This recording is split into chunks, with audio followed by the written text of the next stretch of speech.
Hello, I'm Brandon Ray, a business analyst with Captivix. In this short video, I will walk through the Power BI dashboard on the screen and some of its capabilities. What is Power BI and how can it benefit an organization? Power BI is a visualization tool that delivers the data you need when you need it, whether you're in the office or on the go.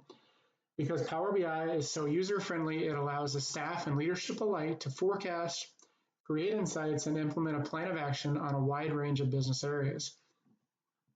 Power BI natively integrates with the Microsoft suite of products. It helps foster a collaborative, data-driven work environment. This culture allows the organization to allocate resources more effectively and empower employees to make faster, more informed decisions, which ultimately will increase the bottom line.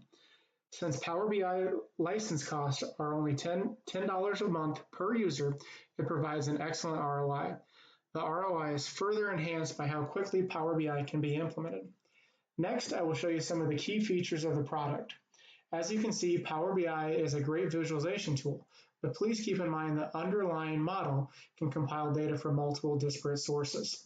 The current dashboard compiles data from an ERP system, SharePoint, as well as an Access database, and it's certainly capable of doing much more than that. With that being said, we'll go ahead and hop into the dashboard itself. You can see that the title is dynamic with all of the various filters that are applied. That's a handy feature. I know when I was an analyst, that was one of the things that would trip me up. I would be so busy gathering the data and the timelines would be so tight sometimes that I'd forget to do something silly of updating the title and the dates, and that kind of leads to problems, as you might expect.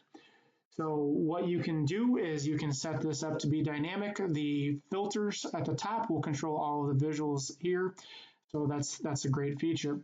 If we move on to the dashboard down a little bit, we can see that these are kind of the key metrics you might want to know as you're running the business. And if we go down in here into the body of the report, these are some of the things you might want to analyze to understand what is specifically going on within a region or within a month, or what variances you might be seeing.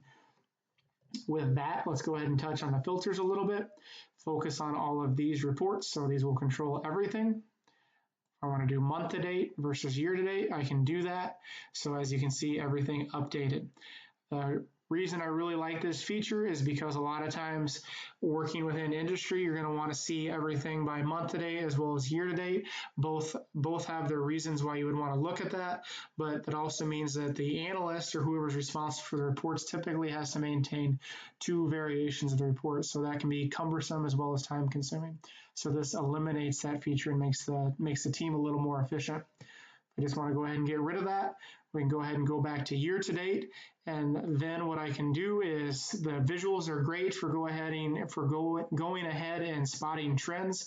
Line graphs are great from that, as well as the bar graph to see year-over-year variances are used here. If I want to go ahead and just focus on the data and maybe see what those numbers are to go ahead and get ready for a presentation or something like that, better prepare myself, what I can do is I can click on these three ellipses and I can go ahead and click on Show Table. This is going to go ahead and bring the actual data in at the bottom, so that's a really great feature. Lots of use cases for that. If I want to go ahead and export the data, maybe I want to look at do some what-if analysis or things like that in Excel, what I can do is I can click on these three buttons again, and I can export that data. So we'll go ahead and export that. Bring that up down here. So really great feature, lots of capabilities within that.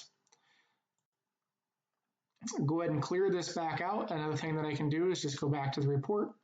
Real quick, let's say that there was a comment on this. Let's say that I saw something in the month of March and I wanted to comment on that for whatever reason, the CFO or whoever. I can go ahead and click on this comments and I can go ahead and fill this out. I can say, hey Larry, take a look at this, post that, and it'll ping him, and then we can start a conversation with that. Very similar to Teams. With that, I'm going to go back to my report, close out the comments. If I want to hover over the visuals, I can see that I've got some more data down here. So really great feature to see the data as well.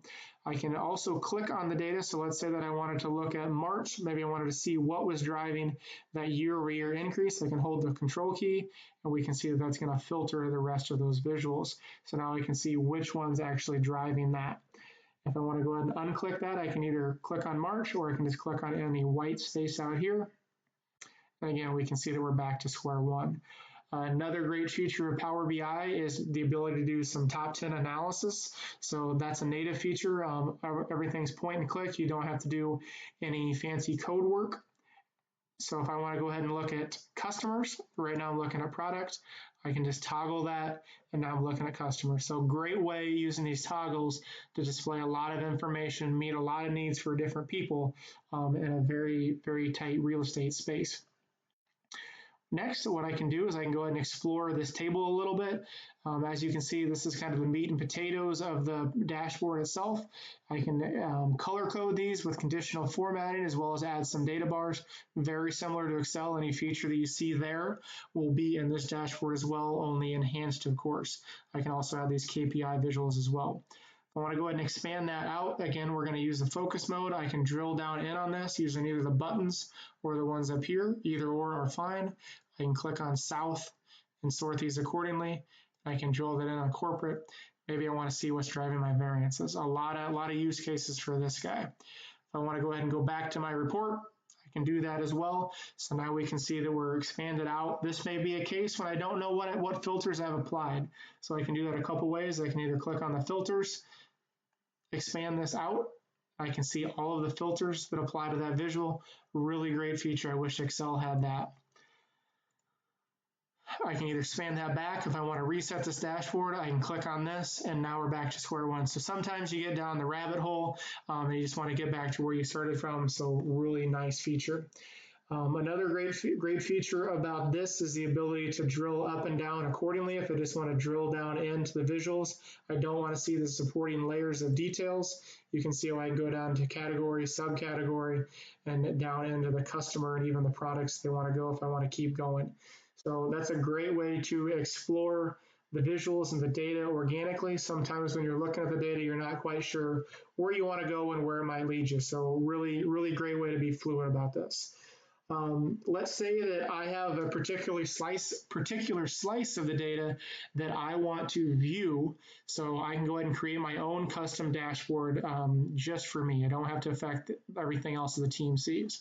So let's say that I liked this one. So what I can do is I can pin this to my own dashboard. So just by clicking on the pin icon, just do existing dashboard, I'm going to pin that.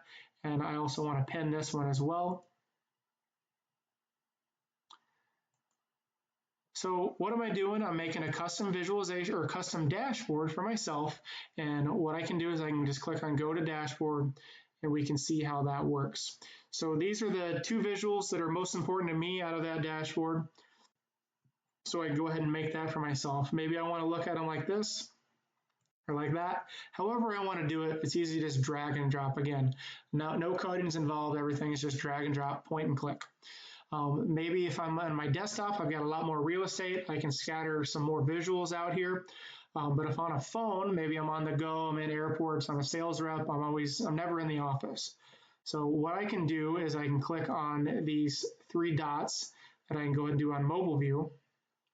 And right now I'm going to see both visuals, but maybe I don't want to see that. Space is pretty important on a phone, and you only want to see certain things. So if I want to get rid of this, I just unpin this, and now whenever I log into the mobile application of Power BI, I'm only going to see this particular report. If I want to go notice this is how this is going to be. If I want to go ahead and go back to the other layout for the computer, I can go ahead and see that that's unaffected. And again, if I want to find something interesting in here, I can simply click on this, and you can see that's going to go down in there, and I can filter that as well. You can also set these up to where they drill back into the dashboard itself. Really great feature to do that as well. So lots of use cases, and it's really great to customize this as well. The other thing that I wanted to point out is that if I go back into my workspaces here, Power BI natively has some machine learning capabilities to it. So what I can do is I can click on these three dots. I can go ahead and do these quick insights, and what this is going to do is this is going to look at my data set, the underlying data set for Power BI, and it's going to try to analyze that and see if it can find anything special. So these are things that maybe you know, maybe you don't. So the count of city is not particularly important to me. I can ignore that. but maybe this discount one is. So office supplies account for majority of the discounts. That's something that I might find particularly useful. So I want to go ahead and pin that. So I'm going to pin that to my dashboard. And again, I want to go to the dashboard, and I'm just going to go back to my workspaces. And I just want to go to this executive dashboard. So again, keep in mind that I didn't create that dashboard, but it is available to go ahead and put on your own personal report if that's something you find useful. So with that being said, there's a lot of other great features that we can dive into with Power BI and the underlying data models and what Captivix can do for you. But for right now, we're going to leave it at that. So if this is something you're interested in about learning more about the product or the sample dashboard that we walked through today, please let us know. And I want to thank you for your time and have a great day.